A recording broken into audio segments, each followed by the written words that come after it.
Sure, I'm ready.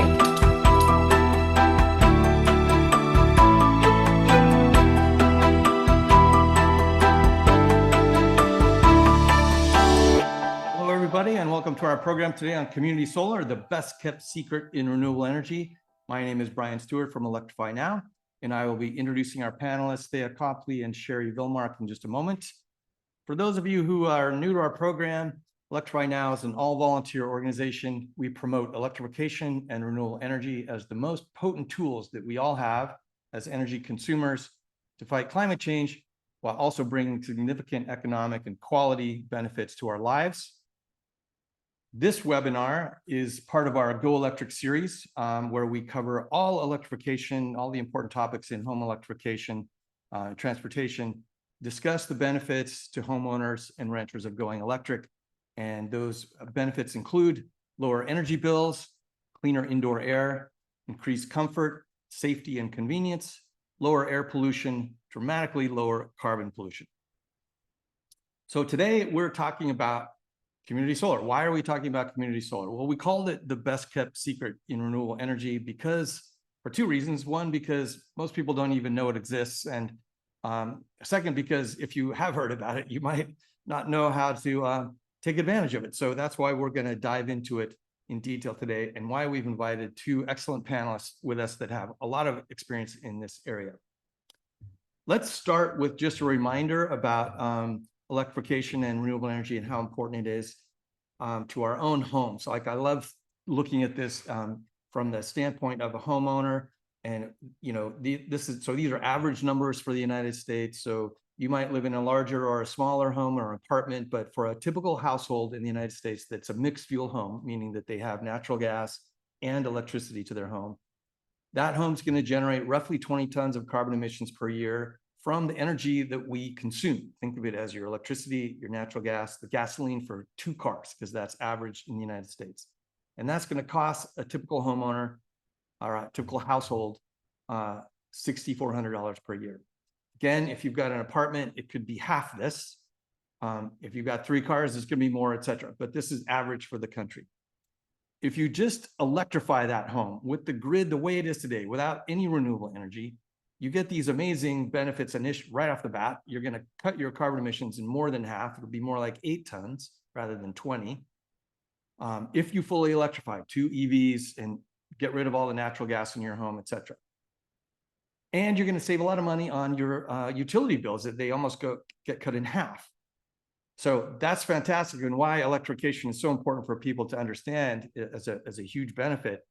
But then if you go the next step and add renewable energy into this picture, this is where it gets really exciting, because now your carbon emissions go to 0 without increasing your utility costs really at all, because there is no evidence that renewable energy increases the cost of electricity. In fact, as you're going to hear today, it can actually reduce your costs if you take advantage of these programs. So this is why electrification and combined with renewable energy is such a powerful tool to reduce carbon emissions, not only for our homes, but businesses and everything that is consuming energy. All right, so how do you get renewable energy? Well, there's 3 basic ways. One is to get renewable energy through our utilities, because all of our utilities across the country are increasing their renewable energy mix. It varies from utility to utility, state to state, but there are 30 states across the country that have clean energy requirements. In some cases, requiring their utilities to get to 100% renewable energy by some certain date. Here in Oregon, we have that 2040 is our date. This is a gradual transition, however. So that means it's happening every day, a little bit at a time, but it's going to take some time to get there. So it's a bit of a long wait for 100% renewable energy from this solution, but it's good for everyone because it's just happening quietly and automatically behind the scenes. But we as electricity customers don't have any real control over that. The other option is to put rooftop solar on our homes if we own our own homes.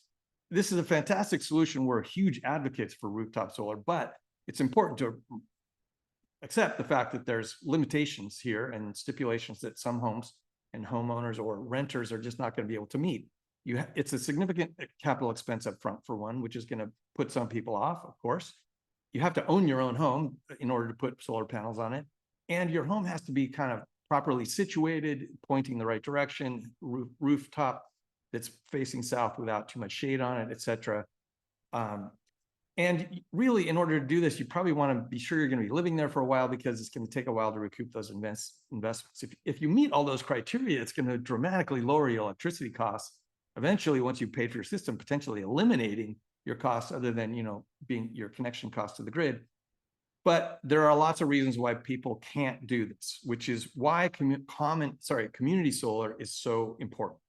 It's basically a program that's been designed to try to bring the advantages of rooftop solar to everyone, to people who can't potentially access that solution.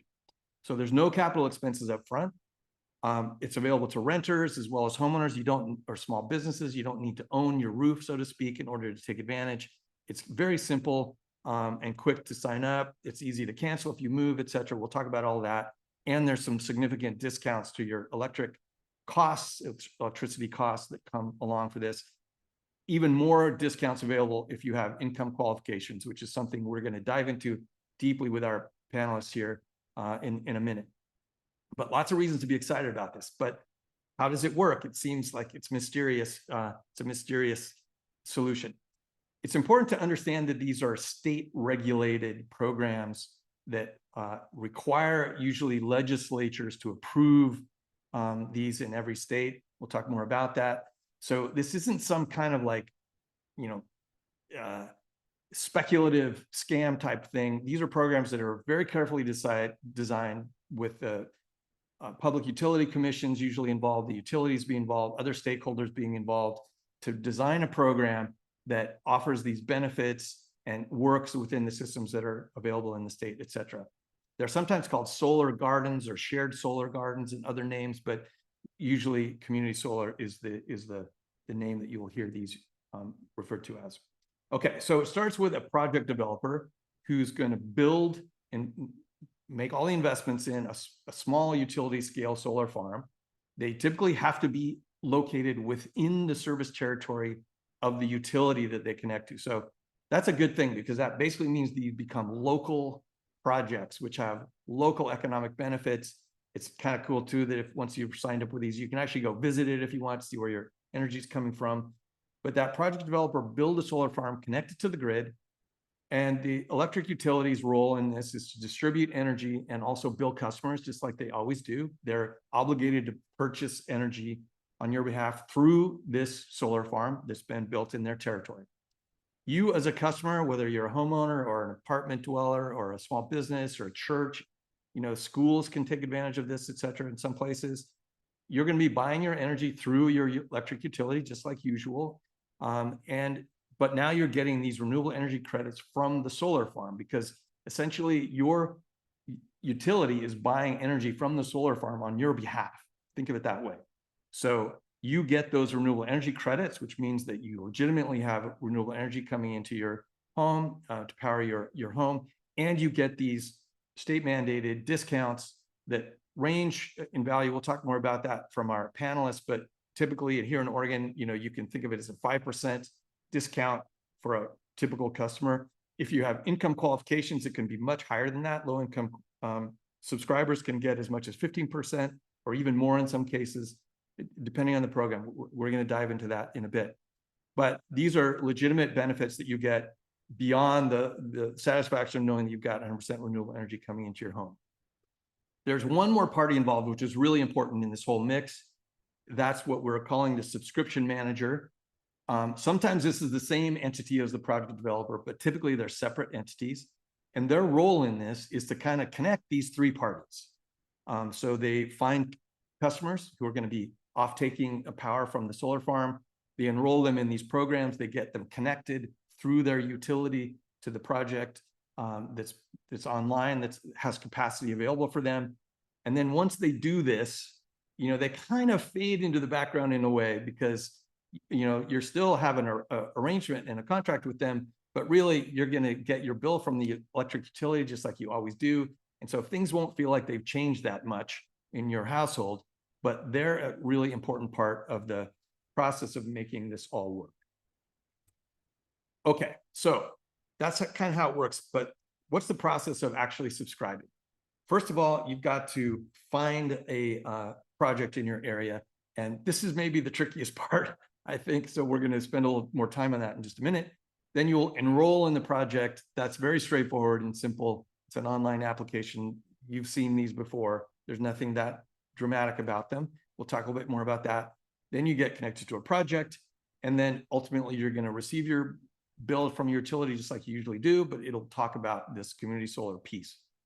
All right, so I want to start with this, how you find a project, because that can be, depending on where you live, it can be difficult or even potentially impossible if you live in a state where it's not offered. This is a map from the EPA, which shows the states that have the legislation that enables community solar. That doesn't mean that you're able to enroll in a community solar program in all of these states. It just means that the legislature has said, yes, we want this, and they've authorized the Public Utility Commission to create a program in these states. So that's good. You know, ideally it would be more states than this, and this list is growing, and we'll talk about that in a minute, but this is the state of it at the moment. If you go, another really good resource are these national community solar directories.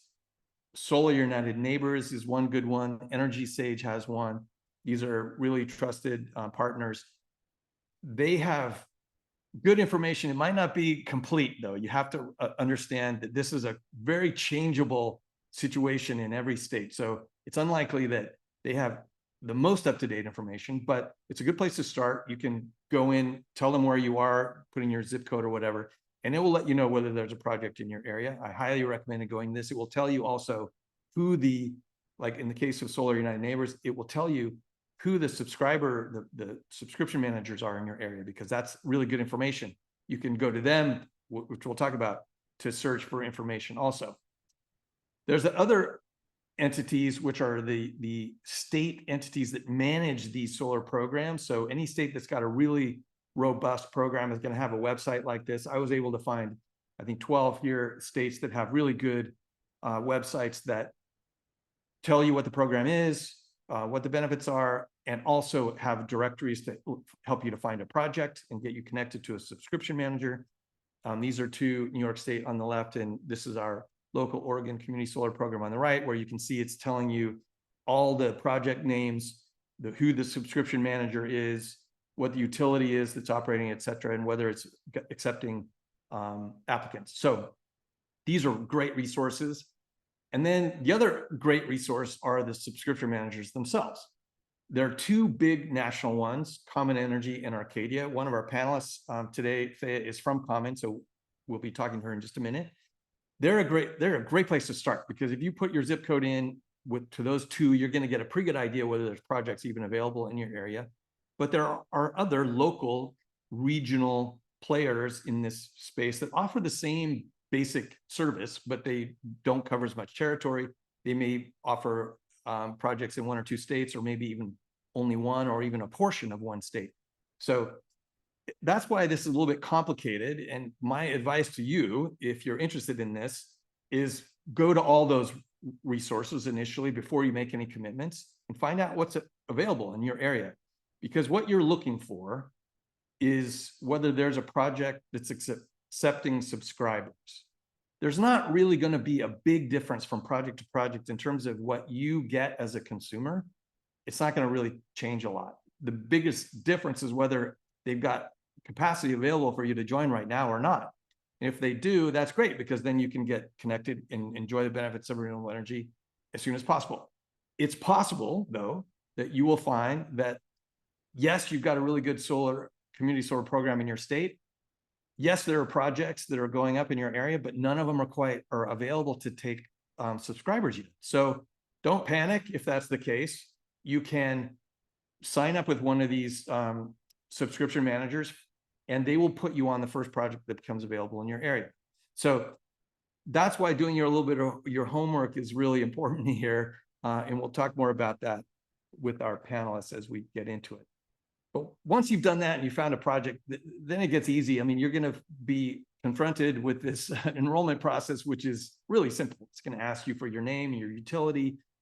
When you do that, most of these websites are going to tell you what's available in your area. It will tell you, given you, this one has a little slider where it asks you what your average monthly electric bill is, and it'll tell you what your savings would typically be for the year based on that, tell you how much carbon you're going to save, et cetera. So really cool. But the one important piece of information on this slide is whether there's a project that's available in your area. And then if you want to reserve a spot or sign a contract, and think of it that way, because you are signing a contract, it's not onerous, but it is a contract that you're making through the subscription manner with that project developer. And this is to make sure that that project developer has customers for its product, which it's selling through the utility. So it's going to ask for your utility information. And the reason for that is because they want to size your contract, so to speak, appropriately. Typically, they'll look at your average electricity use over the last year, and they're going to create a contract that's going to be 80 to 90%, somewhere in that, not your total expected usage. And the reason for that is they don't want to commit you to more energy than you might use, and because that's not good for you, but it's also not good for the project developer to have unused capacity. So that's what it looks like. It's very simple. It is a contract, but there's some really good protections, consumer protections that are involved here because these are state regulated programs.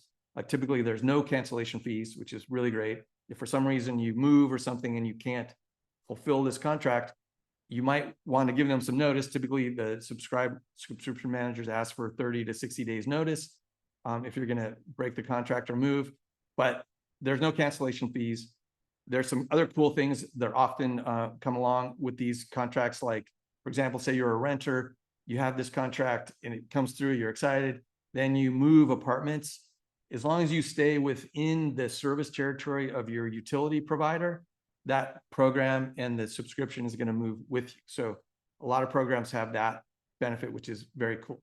So I don't think there's anything to be really nervous about. You don't need to examine the fine print, I don't think, on these contracts. They're pretty straightforward, but it is a contract.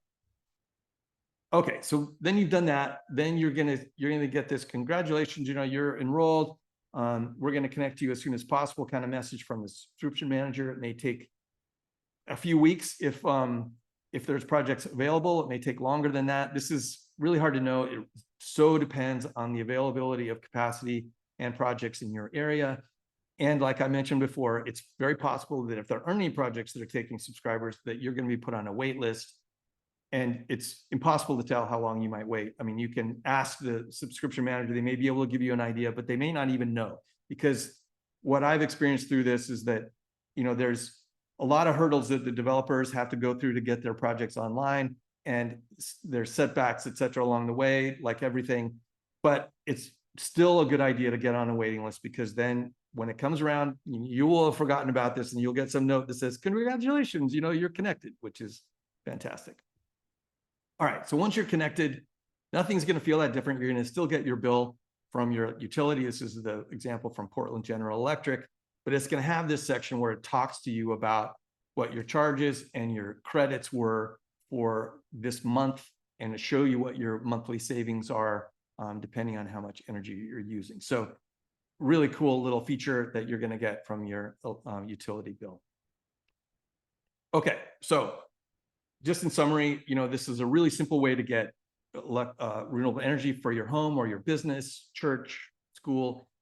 There's no upfront installation costs, which is one of the really cool things about this, which makes it accessible to almost anybody. It's regulated by state utility commission, so there's consumer protections involved, so you can really feel confident you're not getting scammed if you're working with one of these subscription managers. You're going to get lower electric bills and much lower bills if you're a low-income subscriber. We're going to talk more about that in a minute with our panelists. You're supporting green energy jobs, which is, it should make you feel good when you do this, that you're supporting your local economy, cleaning up your local air, et cetera, a lot of local benefits. These programs, as a result, have more impact than those green power plans that you can get from utilities. Hey, if green power plant is all that's available for you in your area, go for it. But this is a more powerful play if it's available to you, because you're getting these locally built new green energy generating facilities that come online with all these other benefits.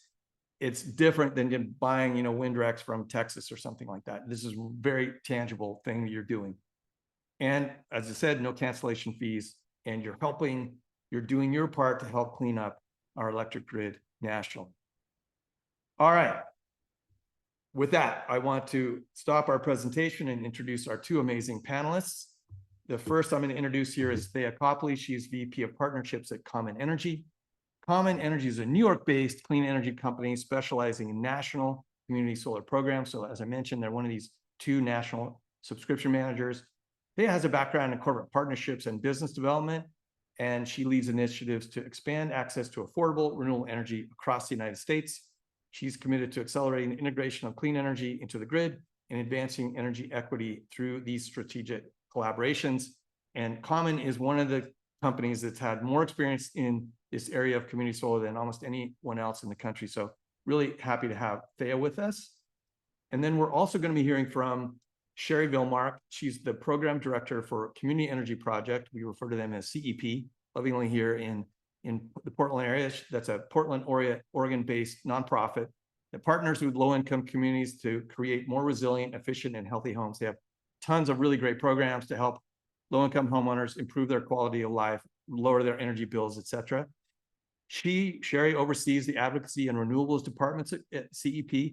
And importantly, and the reason why we have her on our program today, she kind of is an important player in having developed the community solar program here in Oregon, and specifically is in charge of the low-income subscriber program for community solar in Oregon. Because as we're going to get into, a lot of these programs, and it's common across the country, but here in Oregon, they have very stringent requirements for these community solar programs to have a portion of their capacity devoted to low-income customers. Sherrie's got over 20 years of experience in grassroots organizing, mobilizing and outreach, low-income equity, and program development. So thank you, Thea and Sherrie, for joining us today. I want to, before we get into the questions here, I want to mention to our audience, please put your questions in the Q&A, and we will do our best to answer those questions as we either going through the conversation with our panelists, or maybe we'll address some specifically at the end if we feel we haven't covered your questions. So, all right. Welcome, both of you. I'd love to start maybe with Thea. And Thea, can you just maybe tell us a little bit about Common Energy? I mean, I gave a little quick intro, but tell us a bit more about Common Energy and your role there and your experience with community solar. Yeah. Thanks, Brian. Thanks for having me.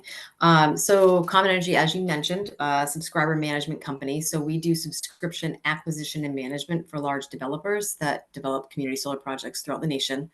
And Common Energy has been active for 8 years now, and we have about 10,000 subscribers that we manage on about a little over 800 megawatts throughout the nation. So we can get a little bit more into that shortly. But I've been with Common Energy for a few years now, and I work with developer partners as well as corporate partners, because on these projects, we can have anybody from residential to smaller business subscribers to large commercial subscribers as well. And so what Common Energy does is we do either outreach, or we have existing relationships with those type partners or people. We'll reach out, we'll say there's a community solar program in your project in your market. We help them enroll and subscribe in the program, which is directly through their utility. And then we manage those subscribers, meaning we'll give them information on how much energy usage they have, how much reduction of carbon emissions they've made through these programs, and their, the discount and the costs that the money that they've saved. So we do subscription management, as I mentioned, and then the acquisition throughout the nation. Yeah, that's great. That's great. So maybe let's start there. So I think maybe we can help our audience just understand, like, so these projects get developed, and then there's sometimes referred to as off-takers, and so, we're off-takers. Yes. Like, for example, I'm enrolled in this program, so I'm an off-taker. But there's other entities that can be subscribers as well. You mentioned it, businesses and schools and churches and other entities besides residences, right? And then there's this chunk that's usually reserved for low-income subscribers, which we'll get into in a lot of detail with with Sherrie here, but Sure. can you just kind of give us a picture of that? And are all Yeah, projects the I same that guess way, or so. are they? So I guess for big picture, the renewable portfolio standard is just a requirement that the government has on the utilities to say you must source, you are required to source a certain amount of clean energy. Each utility does it differently, of course. Some of them have enacted community solar. And so community solar will then, within each state, have its own program. And it's run and managed by a different administrator. Sherrie can probably get a little bit more involved in that answer. But through each state where the community solar program is enacted, Common Energy can come in and support that. So we basically come in and say, what does this program look like? And within these states, they have many different sub programs. And so some of these programs are 100% residential. Some of them require 20% low moderate income. Some of them say you can have whatever customer you want on it, but they have to be within this geo restricted area. So all of the programs are slightly different. That said, all of the programs that have been enacted have a requirement of a discount as well. And so if you enroll and sign up for community solar, we basically inform your utility. Your utility then, puts a subset of people or you on the program. So all of your electricity now is coming from a community solar farm. Then the utility does a bill credit. So basically a reduction of your cost. So say it cost you $100 for your utility bill, you're only going to pay 90, more or less, because of that bill credit on, if you're a 10% discount because of your bill credit. And so that's more or less how it works. It's very easy to enroll and sign up. We can get into that as well. But that is more or less how it works in most of the programs throughout the nation that we work on. Common Energy does all their work with community solar specifically. Gotcha. So during the presentation, I showed that map that had the 24 states that have this legislation, but it seems like that's not the number that have these subscription programs. Can you just talk a little bit about why there's that difference in Yeah, the subscription map? programs are different because the state handles it differently and certain utilities handle it differently. And so where there is not only legislation passed, but also enacted and programs are live and active today. So then it goes through a number of different bills and legislation, and politically it's a little bit difficult to get the programs actually up and running. As we remember in California, the community solar program, there was a bill passed, it got rejected, so there's many situations that occur along the lines. At some point by 2050, we hope to have the majority of the states with community solar programs that are fully enacted that anybody can enroll today. That said, there's often third-party supply and different entities that don't make it possible for the programs to run as efficiently as they do in certain states. And we are currently in those states. There's 9 different states that the programs have been fully enacted and that we will acquire subscribers for and help manage. It's Maine, Massachusetts, New York, New Jersey, Maryland, so heavy on the East Coast. And then we have Minnesota, Illinois, and of course, Oregon. All of those states have opened up a certain capacity for the community solar program, meaning, they say, we'll allow 200 megawatts this year. Which developers want it? So then the developers will go and bid on it. If their projects are won, then they are open up to then get subscribers to enroll on them, put them onto the grid, activate them, and then you reduce your electricity. Gotcha. And so in those states that I mentioned, we are active and we're working in those states. But the other states have just different programs due to either third-party supply or the utility, handles it internally. Gotcha. I mean, it's obviously this is growing across the country, but what's your, give us a little sense of like, is this quickly growing, or is this a really slow process, or what have we seen in terms of the growth of these programs across country? What do you expect looking forward? Yeah, I think I think we're going to see more growth. I think in the next couple of years. Right now, it seems like everything's kind of on pause. We have a lot of states, those 9 states, that have active programs, and we have a number of states that are going through legislation to have similar programs. So New Mexico did just pass recently, and they're currently starting to build there. Ohio, Pennsylvania, Colorado, Colorado, Washington State. So there's a number of states that are kind of in the process and are close to, passing those bills necessary, but currently we're just kind of on hold because we're still in those same states that have had the programs enacted for a while. So they're almost at capacity in a way, where we've already done outreach to a number of the I guess potential subscribers or customers or residents or otherwise. So it seems to be fairly saturated in those markets. So we're very excited for a new market to open up. Gotcha. Okay. You saw that I spent some time on this, how you find a project. Yeah. Okay. So actually, let me just put something right in the chat right now. I was going to say, do you have any other tips for our audience on how to find a project? So I did notice in the chat that a lot of folks are from Oregon. There are a lot of folks from California, unfortunately, but because we're not active in California, but there were a couple in Massachusetts. Those that are in any of the states that we cover, we would be happy to enroll you in these programs. I just in the chat through our website on there, which is www.commonenergy.us. If you go on that website, you can click on for customers. There's also for businesses and nonprofits.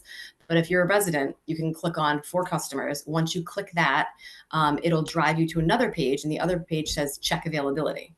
And when you click on the check availability, very simple, you put in your zip code and your utility. And right then and there, it'll tell you, we have a project in your area, and then you can continue to enroll. If we don't have a problem with the project in your area, or anything for you to enroll with, it'll just say, sorry, we don't have anything available at this time. But I believe it might ask you for your email prior to that. So once we have something available, we can then reach back out to you. So there's certain states that are pretty close to closing. We might not have it now, but we will likely have it later. Gotcha. So here's a question. You might not like this question, sorry, but I from the audience, so someone is saying that I signed up for community solar with Nexamp. They're one of the subscription managers, and they're waiting to be connected. Should I or can I apply to other subscription managers at the same time? Because maybe there's another project. Yeah. Well, I mean, I'm sure you don't like that, but is there a technical reason why a person can't do that? Okay, so no, you can. Sorry, because it's very possible. Like I know, Common, you're in this situation here in Oregon where you have some projects that are available to you in Oregon, but there are other subscription managers that have access to other projects that you don't. So isn't that so?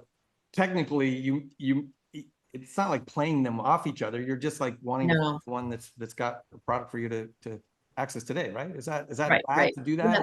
Yeah, I mean, I think ideally we would want you to sign up with Common Energy, and we want to move forward with Common Energy. But that being said, we understand if someone has a project that comes live prior to ours, then we want you to gain the benefits of community solar, or to reduce your electricity costs and reduce carbon emissions as soon as you can. I guess that said, we are set apart from other subscription manager companies because we have a really robust community solar customer service team, and so we do a really great job at making sure we take care of our customers, and also with our developer partners. And so our developer partners will give us information prior to most other individuals, so then we can get that information to our customers. So we work really well together. And the platform that we supply, our basically portal for the customers, is fantastic. And so I think that Common Energy typically has more projects available, and B, I think a better platform and customer service team. So that's why I would say stay with us, but at the same time, obviously, no, I understand. For sure. Sherrie, I see you're nodding your head on this. So. Yeah, I just wanted to flag that in Oregon, because all customers come through one ultimate portal. If you're signed up for a project already and you're already enrolled in that project and you've already been sized, you'll get flagged if you're only allowed with the rules in Oregon to be signed up for only so much solar. You can't have rooftop solar and community solar and another community solar. You're limited to 100% of your usage. So if you were to try to sign up with another project, you'd get flagged and probably not be able to make it through the enrollment process, depending on the original project you were signed up for. So you can sign up for both, but you definitely won't be able to become operational with both. And likely what would happen is you'd come back with a size of 0 for the second one that you're on. Okay. So All it's right. all So it connected. sounds like it's probably better just to do your homework, pick the developer or the subscription manager you want to work. You can cancel, but you would need to cancel and go through a cancellation process first. Okay, thank you. All right. So this question for kind of both of you, I suppose, but let's talk about the discount for a minute. And obviously we're going to get into this difference in the discount, whether you're income qualified, but let's just talk about where this discount comes from. Like I love believing this idea that it's you get cheaper energy because solar energy is just cheaper than any other source of generation, but it's probably more complicated than that. Can you describe why it is that these programs guarantee discounts and where do those discounts come from? Yeah, so the discount is different per state, and the state program decides it. And so, for instance, the discount in Massachusetts is 10%. In Maine, it's 15%. That said, the market changes. So it fluctuates based on the saturation in the programs and what we're seeing from developers saying, the developers can come in and say, I know that the minimum is 10% discount. That said, I would like to give X client 20% discount. So they can give whatever they want. It just cuts their profitability. But in most situations, most states have dictated how much low income, how much residential, how much large subscriber are allowed on the program or on the project. And then through that, additionally, they'll mandate a discount percentage. So Oregon specifically mandates 10% LMI and a 40% discount for those LMI customers versus just the residents like you and I, or large subscribers like Nike or whomever, have a 5% discount. So it just depends on the program and what the decision was that they rolled out at that time. Right. I mean, I've noticed in Sherrie, is this true? I mean, in Oregon, it looks like on my electric bill, I see this community solar surcharge that shows up in the list. There's a list of all these surcharges you get. And so it looks like we ratepayers are paying into the program a little bit. Is that true, or am I misreading? No, that's true. So right now, the way that the program works is it is partially subsidized. So like each month, right, in Oregon, I can only speak to Oregon. In Oregon, you're paying a subscription fee every month and you're getting a bill credit every month, and the credit is higher than the fee. That credit partially pays for the running of the program, and it is partially paid for by ratepayers, meaning utility ratepayers. And that pays for, bill credits, everything involved in the program entirely. So there is, I think it's, it depends on how big your bill is, but I think with that one, but it's something like 20 cents a month, I think. Yeah, I think on ours, it was like 8 cents or 12 cents or something like that. Yeah, it's not high, but that's what it goes towards. Gotcha. Well, let's talk about these low income benefits for a minute. Sherrie, maybe before we launch into that, maybe you could just start with describing your role as the low income facilitator for the community solar program in Oregon. And you are an important part of designing that program from what I understand. So I'd love to hear you kind of start with the big picture there. Yeah. So, sorry, I just had something happen real quick. So our role as low income facilitator is, we're 1/3 of the program administration team in Oregon. And our role was around program design first and foremost. And it does take a long time for a community solar to get going. There's rulemaking processes, et cetera. So we designed a lot of the extra consumer protections for low-income people, for example. What kinds of savings rates were we looking at? What's allowed and not allowed for low-income folks? Like cancellation fees are forbidden for low-income folks. Sign-up fees are forbidden. The credits must exceed the fees every single month, even in January if you're low income, that sort of thing. And then our role is also to help subscription managers and project managers meet the low income mandate. So inside of the classic project, there's a 10% minimum low income, 10% of the capacity has to be set aside for low-income folks. And then for carve-out projects, it can be 50%, which can be tough for some developers if they are not used to working with low-income communities. So we work with project managers and subscription managers to say, hey, like, let's talk about like our marketing plans. How are we working together? How much help do you want? Most entities want us to do all of the low-income recruitment for them. And so then we say yes, but then we also have pretty strict standards around customer compliance if you're going to utilize CEP-driven leads, like turnaround time on how fast you have to follow up. We work with a lot of people without email. Like we work with people that speak other languages. So we have this standard that they have to agree with if they're going to work with folks that we are recruiting. So, and then we work in the community. We go out, we do education events, enrollment events. We walk people through the entire process. We find them the projects for them. So we know all of the states of the projects. We know which ones have the deepest discounts and which ones are starting sooner. And we assign people to the best projects available as we define them and let people know what their options are. Some people might say, hey, I live in Sheridan. I really want a project that's in Sheridan, and I'm willing to wait longer to be on that project because I'm looking at it with my eyeballs.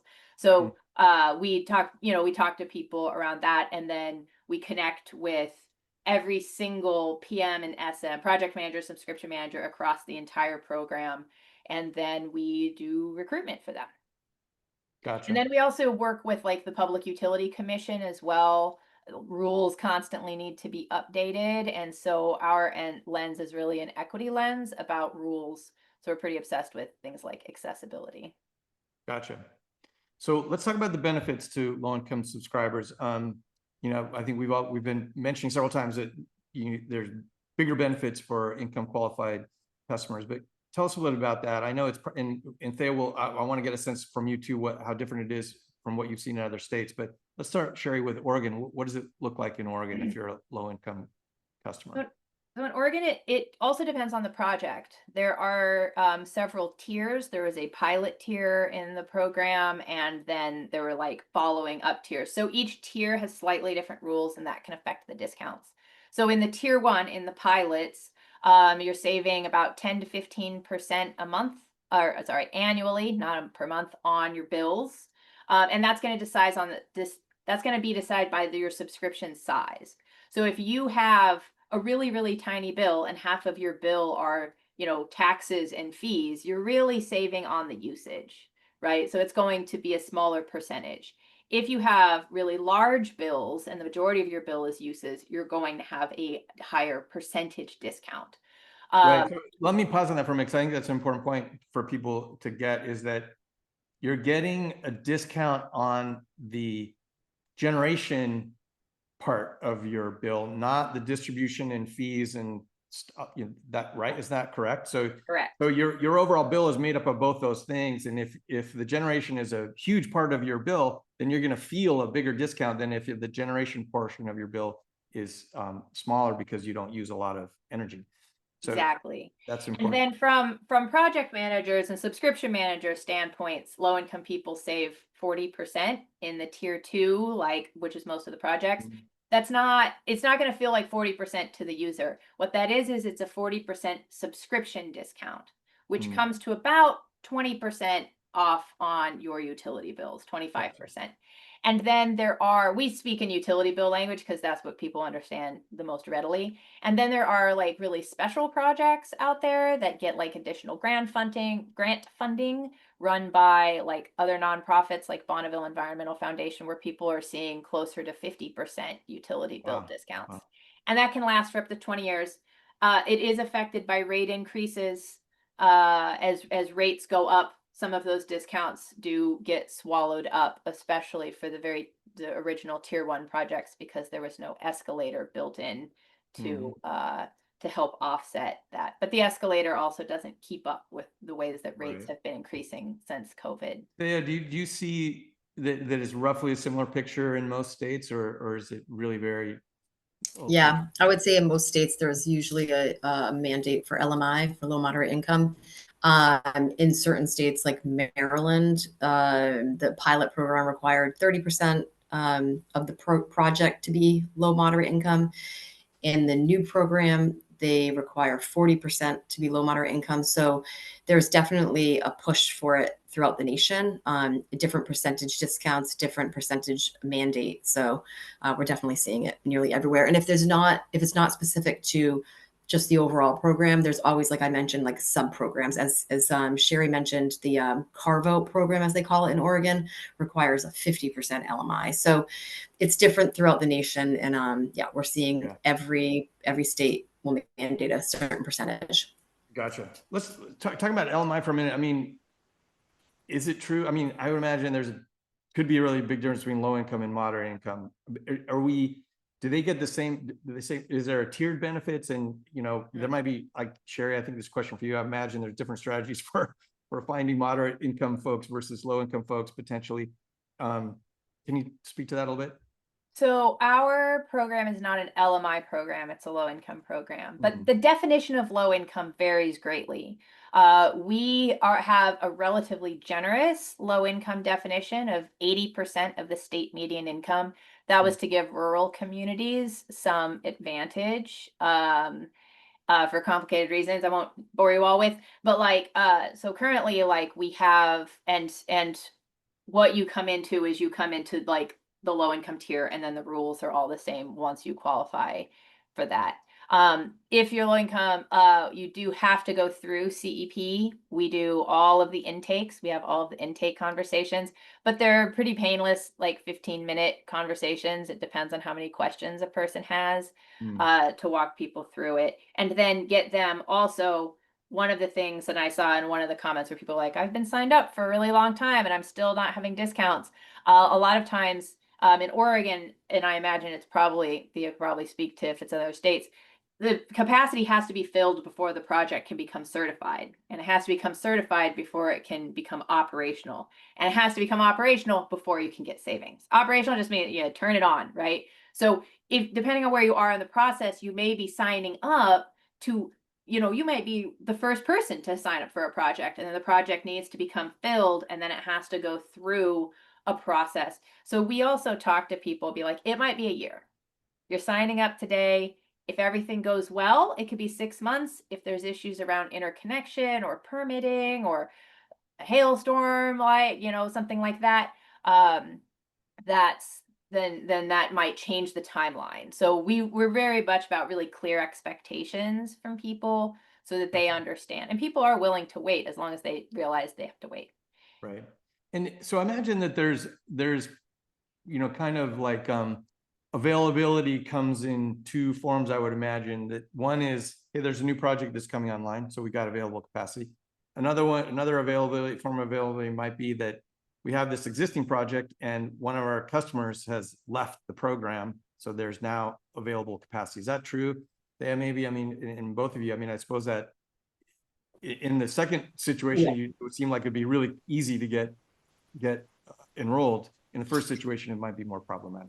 Yeah, the second situation is very easy to get enrolled, and it's usually a live project, so you don't have to wait often in certain states, as you kind of were referring to.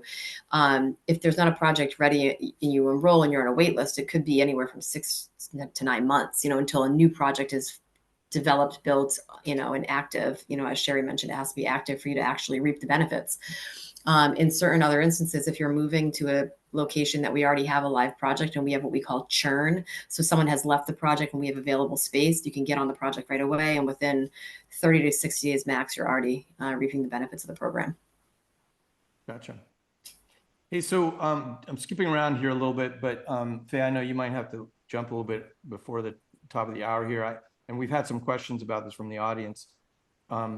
About these new Republican legislation and how that affects things. Sherrie, I'd love your point of view on that as well. But what are we feeling about community solar based on the Republican? Yeah, it's a challenge. I think that we've seen, you know, due to the executive order, you know, we've seen a stall, a lot of, well, a combination of a stall and uncertainty. So a number of our developer partners are trying to use, to safe harbor some of their projects, and they're trying to act fast and start the development process because there are certain stipulations in there that will allow them to still be built. But, with that, there's definitely uncertainty with a lot of our developers, and, trying to figure out what's the next step, because the worst case scenario is that you go the mile and you put forth a project that you're anticipating, X profitability, and it's Y instead, because, new mandates are put forth or new bills are passed. So we've definitely seen, because of the tariffs and the new executive order, a stall in the development and the production of, more clean energy, which is, kind of daunting in an industry that we really need in order to reduce climate change and reduce the carbon emissions in the atmosphere. So, it's unfortunate, but with every bill, there could be some sort of amendment on it. So we're just hopeful that things get turned around a little bit. Yeah. Yeah. On our end, like, it was a lot around the IRA had enormous amounts of solar, and it was just really getting going at the end of the Biden administration. Solar for all was one of the big things, which was really about, like, those affect low income a lot. So that 40% subscription discount, right? Like, the way it was designed in Oregon was that solar for all would help cover that gap, so that you could do 50% low income without having that intense hit to your bottom line. Oregon's solar for all has eked through. So there was some stalling in it. Didn't know if it'd make it past line, but evidently too many things got signed. Pow, pow, pow. So it's probably like going to be the same in like other states as well, hopefully, like, so that some of that IRA stuff, it's too late to stop. So Hope so. Yeah, I would have to agree with that. Yeah.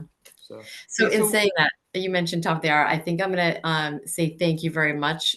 Feel free to reach out with any questions. I'll actually go ahead and throw my my email in the chat if anybody has any specific questions. Yes, and yeah, I really we'll appreciate make sure time. you've got all these links and resources that we've been talking about and that Thea's mentioned. We'll make sure that everyone has that. Thank you. Yeah, thank you so much. So great to see everybody, and yeah, thanks for the invite. Sherrie, a question that we've had from the audience is about utilities and what they think about these programs. I'd love to hear what your thoughts are about that. I mean, do they like community solar, or do they don't like it, or I'm sure it's a little different by utility, but how do you characterize that? Yeah. Oh, y'all gonna get me in trouble. No, I think it does. One, it does depend on the utility. I think that there is a mix of some utilities I don't think any of our utilities necessarily like it, but they don't really have a choice. And I think some utilities are willing to just kind of suck it up and say, well, it's mandated, let's make it happen. I would say we work with Portland General Electric has actually been quite cooperative with us and has done unmandated things that have helped us reach out to low-income folks, because we want to reach people with high energy burden, people with really big electric bills, because they're going to have like bigger savings as well. We've also had some utilities that don't want to interconnect projects and seem to stymie the process. And there's been some litigation around that in the public utility space. And I think I think one of the questions was like, why wouldn't they like it? And I think it's simply a matter of like, well, I think there's several things. One is that a community solar project might be in a place inside the grid that is not particularly beneficial, where they may have large production of solar and nobody to use it, and therefore it has to be transmitted over very long distances, which can be expensive, and the utility is not getting the money from it either. So I think that like it can be seen as something that isn't really benefiting the utility's bottom line and isn't providing the grid stabilization that we're seeking. But also, in my very personal opinion, I think that sometimes, entities simply want control, and when they don't have it, they don't like it. Yeah, that's fair. Yeah. Well, going back to the low income subscription thing for a minute, because you had mentioned that some of the people you work with don't even have email or may not speak English. So tell us a little bit about the the challenges for enrolling low-income subscribers and kind of what kind of process you guys have developed to deal with that? Yeah, we have we have tried to simplify the process as much as possible, because the more times you ask anybody, low income or not, the more steps a person has to make, the more likely they are to be like, never mind. The biggest barriers that we have tend to be around signing of the contract. We do have a lot of communities with just straight up trauma around that. Low income people, seniors, people with disabilities are especially preyed upon by, there's a lot of predatory practices out there. And there's a lot of weird solar stuff out there as well. And we have, this has been a problem with like Native American groups. So like, really, my contract? So there's a lot of that can be a really big barrier for people. Even if we have it in the native language, like a person's preferred language, it's still like kind of a little bit legally and can be burdensome for people with low literacy as well. And a variety of disabilities that can make that tricky. In Oregon, we designed the low income contract. I mean, I'd like it to be written at the 3rd grade level personally, but we couldn't get away with that. But everything inside the contract is completely safe. And even if a project manager were to add something that violates the rules override anything said in a contract for low income folks and for residential folks. So, it's a lot of, we have to really leverage our reputation as a longstanding nonprofit to earn people's trust, to get them through the process, which is why we have such high customer service standards. They're like, if you're going to use our clients, you better treat them right, or we will stop recruiting for you, essentially. Right. Because we have to leverage our reputation so heavily. Gotcha. Yeah, that contract thing is interesting, because I remember when the program first got started, I was one of the earlier enrollers in it. And at the time I got this, what seemed like a thick piece, stack of pages that was the contract. And I was like, wow, this seems like, it was like really onerous, even though I don't think there was anything in there that seemed that bad to me. It was just more like, wow, really? I got to have a, 15-page document to look through. And sometimes it's 20 or 25 pages. Yeah. In the more recent versions, at least the online version, it's more like, I think we're so used to these things, like you have to accept our terms and conditions before we let you, sign up for this dog walking app or whatever it is. So we are kind of used to this long legalese thing. You don't even read, just check the box. And it feels like it's kind of moved that direction if you're an online customer. But I can imagine if you're still getting this paper document thing, it could be offsetting. This is where one of the things that we've done is we call them enrollment events, and it's a combination of a workshop and a contract walkthrough. So you can have a group of 20 people, right? And they've learned all about the program and all the details and how to show up on their bill and everything. And then we literally have the contract sections on the PowerPoint, and we walk through it with everyone, and then everyone can ask questions and express fears if they have any. And then those have extremely high rates of everybody being like, oh, okay, like, like instead of having this thing that you're like, oh, I should really read this contract on this. I mean, I like that. I'll put off reading a contract forever. I don't want to read this thing. Like having somebody just walk you through it has been highly, highly successful for us. And we can do it in multiple languages. We can do it around multiple literacy levels. It's been extremely, the people have responded very well to it. Well, I mean, we probably should wrap up. I want to end on that note, because it feels like, if you're a potential low-income subscriber, it's important to know these benefits, and because they're going to be really real to you. But I think also, if you're not a low-income subscriber, it should make us feel good being part of these programs that have real benefits to parts of our community that are struggling to pay their energy bill. So I want to end on that note. Tell us a little bit about what you've kind of learned from your experience working with these people who have gone through this process, got signed up. What do they say about it? What are they feeling? What are they thinking about it in terms of, their experience as customers of these programs? Yeah, we always ask every person during intake, why do you want to sign up for this? And financial is definitely a reason. It's the biggest reason for about half of the participants. And it's always good. Everybody likes it. But there's so much excitement around the idea that you don't have to have a lot of money to be an environmentalist, and that you can actually be in a win-win situation, because low-income people, like, statistically are more likely to believe in climate change and more likely to want things to go towards it. Like the climate change denial among low-income people is statistically significantly lower than moderate and high-income people. And so there's a lot of, excitement of being like, wow, I live in a trailer and I can have solar and I can help the polar bears and I can help my kids and my grandkids. So we get a lot of excitement beyond the financial savings, but the financial savings is big as well, because rates are going up and energy burden, which is when you have more than 6% of your entire income goes to utilities, is pretty high among low income people. So being able to lower that for folks means that you're paying your bills on time, you're not going into debt, you're not paying late fees, you're not having your power shut off when it's hot or really cold. You're less likely to be evicted from your home. The kinds of, like, when you are having utility like stability, financial stability, you're more likely to have housing stability and better health outcomes. So it is definitely cool to be like a part of like all of that. And the kind of excitement and thrill of being a part of the environmental movement feels really good to a lot of people too. Very cool. Well, thank you so much, Sherrie, for your help with us today. Explaining this complicated but really very cool program.